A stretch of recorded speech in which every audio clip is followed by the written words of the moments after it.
21 नियम ज्यामुळे तुमचं आयुष्य बदलून जाईल. बोलण्याची कला ही एखाद्या जादूपेक्षा कमी नाही. बोलण्याने जग जिंकू शकतात. शब्दांचा जादूगार असणारा माणूस हा ज्ञानी व्यक्तीला देखील आपल्या प्रभावाखाली आणू शकतो. आजच्या या काळात प्रत्येक व्यक्ती आपला स्वार्थ साधण्यासाठी जवळ येतो. असे लोक फक्त आपल्या बोलण्याने आपलं काम काढून घेतात आणि स्वार्थ साधून मोकळे होतात. आज या व्हिडिओमध्ये मी तुम्हाला चालाखीचे 21 नियम सांगणार आहे. जे तुमच्या अत्यंत उपयोगी पडणार आहेत. तुम्हाला विश्वास नसेल तर फक्त तिसऱ्या नियमाचा पर्यंत व्हिडिओ ऐका आणि खात्री आहे त्यानंतर तुम्ही व्हिडिओ अर्ध्यात सोडणार नाहीत. चला तर मग व्हिडिओला सुरुवात करूया. कमजोरी. मरून जा पण आपली कमजोरी कधी कोणाला सांगू नका. आपल्या आयुष्यात असे बरेच लोक असतात ज्याच्यावर आपण स्वतःपेक्षा जास्त विश्वास ठेवून आपल्या कमजोर बाजू, आपले सिक्रेट सगळं सांगून बसतो. जर तुम्ही असं करत असाल तर तुम्ही अडचणी सापडू शकतात. कारण ती व्यक्ती पुढे जाऊन तुमची शत्रू झाली. तुमच्यात आणि त्या व्यक्तीमध्ये मतभेद झाले. तुम्ही एकमेकांच्या विरोधात असाल तर तुमच्या या सगळ्या गोष्टींची ती व्यक्ती फायदा उचलू शकते. आपल्या कमजोर बाजू फक्त आपल्यापर्यंत ठेवा. त्या उघडपणे कोणाला सांगणं म्हणजे आपल्या मूर्खपणाची हद्द असणे. आत्मसन्मान, सेल्फ रिस्पेक्ट. जर कोणासाठी तुम्ही तुमचा आत्मसन्मान बाजूला ठेवत आहात तर तुम्ही चुकीचं करत आहात. कारण एक वेळ अशी येते की लोक तुम्हाला तेथेही दाबायला बघतात जिथे तुमचा अधिकार असेल. म्हणून खड्ड्यात गेली जग दुनिया आणि लोक सगळ्यात अगोदर आपला सेल्फ रिस्पेक्ट, आत्मसन्मान प्रमाणापेक्षा जास्त कुणासमोर झुकून तुम्हाला गुलाम बनवू शकत. योग्य शब्द. या जगात सगळ्यात शक्तिशाली हत्यार आहे तुमचे शब्द. मग ते तुम्ही लिहिलेले शब्द असतील नाही तर तुमच्या तोंडातून निघालेले शब्द असोत. यावेळी योग्य शब्द वापरले तर तुमचे बरीचशी कामे सोपी होतील. योग्य शब्दांची किंमत त्या व्यक्तीला जास्त चांगल्या प्रकारे माहीत असते जिला कमी शब्दात जाहिरात द्यायची असते. कमी सोप्या शब्दात बोलायला शिका. शब्दाप्रमाणे तुमचे वाक्य देखील सोपे असायला हवेत. आपले शब्द समोरच्याला समजायला हवेत.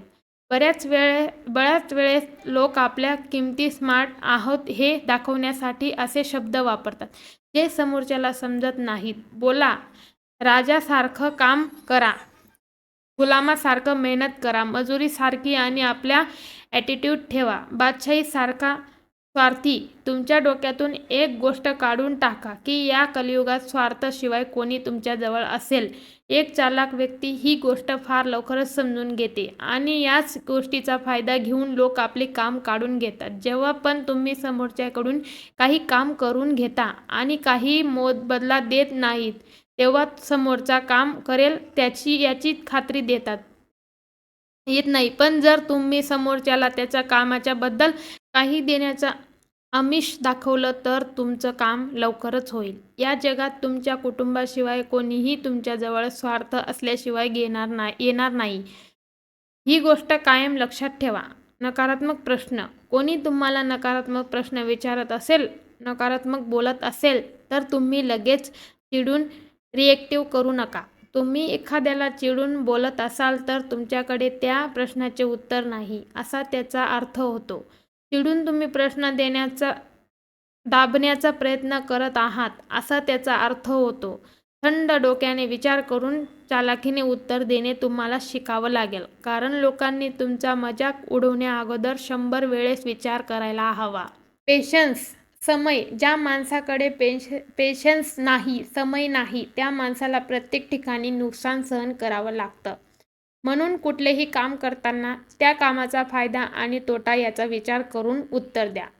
बहुतेक वेळेस लोक तुमच्यावर प्रेशर आणतात की तुम्ही लवकर निर्णय द्यावा आणि तुम्ही प्रेशरमध्ये येऊन चुकीचा निर्णय घेऊन बसतात आणि तुमचं नुकसान करून घेतात.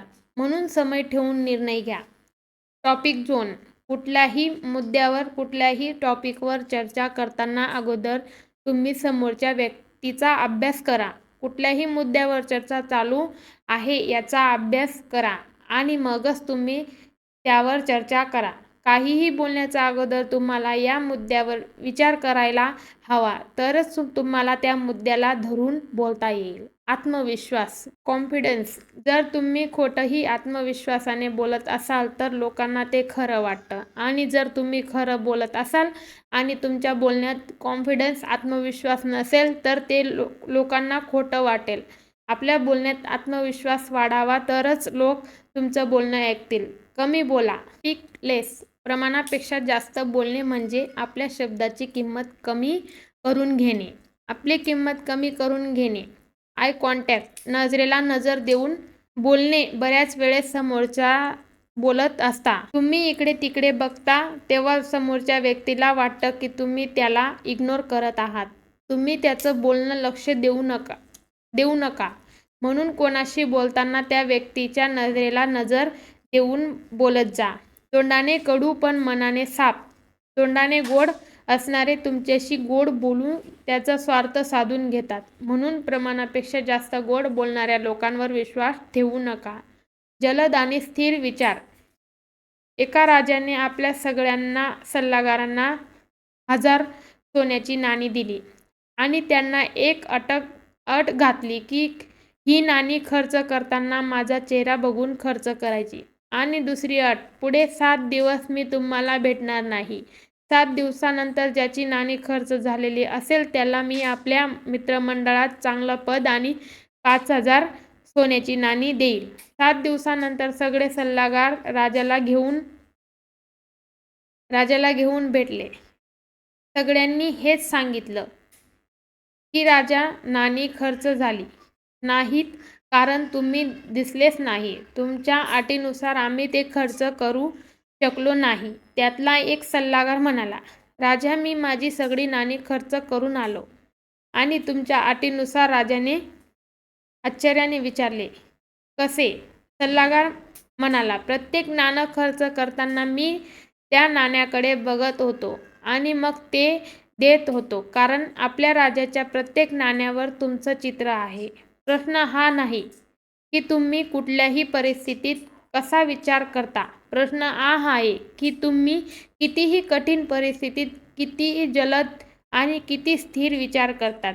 कधीकधी आपण अशा परिस्थितीमध्ये अडकतो की त्या परिस्थितीतून निघणं कठीण आहे असं आपल्याला वाटतं, आणि जेव्हा त्यातून बाहेर निघतो तेव्हा त्याच अडचणीत आपल्याला सोप्या वाटतात. पायाला लागलेली ठेच सांभाळून चालायला शिकवते आणि मनाला लागलेली ठेच समजदारीने जगायला शिकवते. पण काही लोक ठेच लागूनही सुधरत नाही. एकदा लागलेली ठेच, त्यातूनच तुम्ही धडा शिकायला हवा आणि पुढे चालाखीने वागायला हवे. मतलबी. या जगात मतलब हा शब्द वजनदार आहे. एकदा मतलब निघाला की चांगल्यातलं चांगलं नातं तुटायला सुरुवात होते. माणसं दूर व्हायला सुरुवात होते. मतलब आहे तोपर्यंत सगळे जवळ राहतात. म्हणून आपल्या चालाखीने लोकांना बांधून ठेवा. लोकांना त्यांचा मतलब दाखवून त्यांना तुमच्यावर अवलंबून ठेवा. त्यामुळे लोक तुमच्यापासून दूर जाणार नाहीत. एकदा एका ज्योतिषाने राजाला सांगितले की 10 दिवसानंतर राणी मरणार आहे. आणि झालेही तसेच. 10 दिवसानंतर राणी मरण पावली. राजाला संशय आला की ज्योतिषाने त्याची गोष्ट खरी करण्यासाठी राणीला मारले असावे. ज्योतिष आपल्यासाठी अडचण होऊ नये म्हणून राजाने त्याला मारण्याचा निर्णय घेतला. त्याला मारणे अगोदर राजाने ज्योतिषाला विचारले, तू ज्योतिष आहे ना? चल सांग, माझा मृत्यू कधी आहे? ज्योतिषाने चालाखीने उत्तर दिलं की तुमच्या मृत्यूच्या ठीक 2 दिवस अगोदर माझा मृत्यू आहे.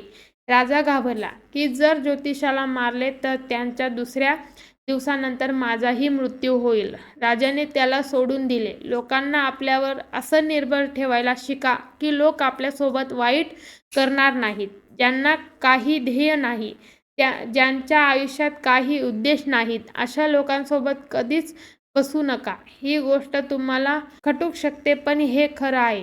जसे एखाद्या चोरासोबत तुम्ही बसलात तर दुसरा चोर तुम्ही असणार. त्याच्या प्रकारे ज्या व्यक्तीच्या आयुष्यात काही ध्येय नाही, गोल नाही, त्या व्यक्तीसोबत राहून तुम्ही तुमचे ध्येय कधीच पूर्ण करू शकत नाही. अशा व्यक्तीसोबत राहा ज्याच्याकडून तुम्ही नेहमी काही ना काही शिकत राहणार. मनाने काही डोक्याने विचार करायला शिका. जी व्यक्ती डोक्याने नाही मनाने इमोशनल भावनिक होऊन विचार करते त्या व्यक्तीला लोक सहज मूर्ख बनवतात आणि आपला स्वार्थ साधून घेतात. म्हणून आपले निर्णय मनाने कमी आणि डोक्याने विचार करून घ्या. विश्वास, ट्रस्ट, खोटे बोलून काही काळासाठी लोकांचं लक्ष तुमच्याकडे तुम्ही स्वतःकडे आकर्षित करू शकतात आणि मानही मिळवू शकतात. पण ते खोटं जेव्हा उघड होईल तेव्हा तुमचा मान हा कचऱ्यातल्या डब्यातल्या कचऱ्यासारखा होतो. तुम्ही खोटं शान ही काचेसारखी असणार आहे. खऱ्याचा दगड त्यावर पडला की ती फुटणार नाही. म्हणून जे काही बोलायचं ते खरं बोला आणि खरं बोलण्यावरूनच लोकांना विश्वास मिळवा जो की कायमस्वरूपी सोबत राहणार. स्वतःलाच जास्त हुशार समजू नका. नेहमी दुसऱ्याच्या गोष्टींना लक्ष देऊ नका. कधीही हा गैरसमज ठेवू नका की जगात फक्त तुम्ही एकटेच हुशार आहात इंटेलिजंट आहात. स्वतःला इतकंही हुशार समजू नका की तुमच्या या हुशारीच्या अहंकारात कोणी दुसरा येऊन तुम्हाला मूर्खात काढून जाईल. वेळ आणि मान, तुम्ही एखाद्याला प्रमाणापेक्षा जास्त तुमचा वेळ आणि मान देत असाल तर समोरच्या दृष्टीने तुम्ही रिकामटेकडे आणि बेकार आहात. त्यांच्या लेखी तुमची किंमत कवडीमोल होते. म्हणून समोरच्याला एवढाच वेळ आणि मान द्या जेवढी त्यांची लायकी आहे. स्वतःला कायम मजबूत दाखवा.